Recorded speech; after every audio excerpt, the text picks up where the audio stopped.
जानेवारीचा हप्ता मिळाल्यानंतर अनेक पात्र महिलांना फेब्रुवारीचा हप्ता कधी मिळणार याची उत्सुकता लागली होती. मागील काही दिवसापूर्वी अजित पवार यांनी लाडकी बहीण योजनेचा हप्ता 8 दिवसात मिळेल अशी घोषणा केली होती. मात्र काही तांत्रिक अडचणीमुळे हा हप्ता खात्यावर जमा होऊ शकला नाही.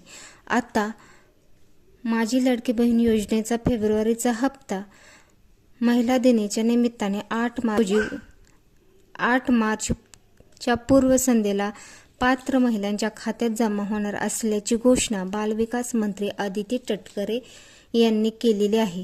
तर हा हप्ता किती मिळणार आहे आणि आता फेब्रुवारीचा हप्ता किती मिळणार आहे आणि फेब्रुवारी आणि मार्च हे दोन्ही एकत्र हप्ते मिळणार आहेत का? तर मार्च हा महिन्याचा हप्ता किती मिळणार आहे? फेब्रुवारीचा हप्ता हा 8 मार्च रोजी 1500 रुपये महिलांच्या खात्यावर जमा होणार आहे. तर मार्च महिन्यात महायुतीकडून 2100